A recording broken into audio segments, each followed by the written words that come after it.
వాస్తవాలు లైవ్ టీవీకి స్వాగతం.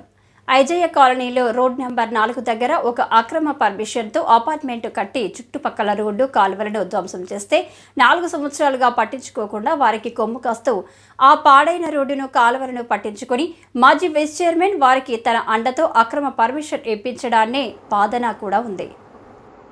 రాజకీయ దురుద్దేశంతో 2 పెద్ద ఊర్ల కంటే ఎక్కువగా మెయిన్ రోడ్డుకు దూరంగా ఏర్పాటు చేసిన 30వ వార్డు అభివృద్ధి చేయకుండా వార్డుకు అన్యాయం చేసిన మాజీ వైస్ చైర్మన్ 2 నెలల్లో మాజీ కౌన్సిలర్ కాబోతున్న నాయకుడు మా పార్టీ అధికారంలో ఉంది, మా మంత్రితో పక్కనే ఉన్నాను, నేనే చైర్మన్ అవుతా అంటూ వార్డు ప్రజలను మభ్యపెట్టి అధికారం అడ్డు పెట్టుకొని గెలిచిన మాజీ వైస్ చైర్మన్ గెలిచిన తర్వాత వార్డును పట్టించుకోలేదు. ఎందుకని 30వ వార్డు ప్రజలు గగ్గోలు పెడుతున్నారు.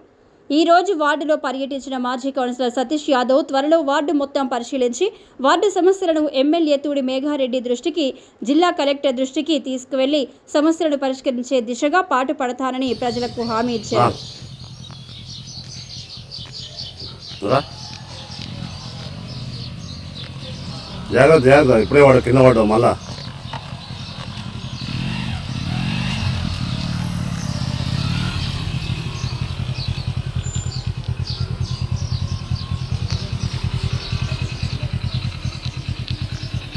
ఎన్ని రోజులు అయింది ఇది? దగ్గర 4 నెలలు అయిపోయింది.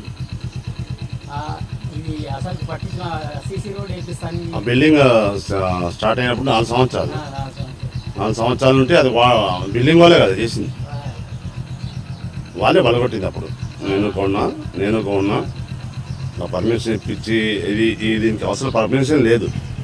రోడ్డు మీద ట్రాన్స్ఫర్ వేసిండ్రు, అన్నీ వేసిండ్రు, ఇవి వలగొట్టిండ్రు, ఈ మోరీలు వలగొట్టిండ్రు, అన్నీ వలగొట్టి ఘోరమైన పరిస్థితి.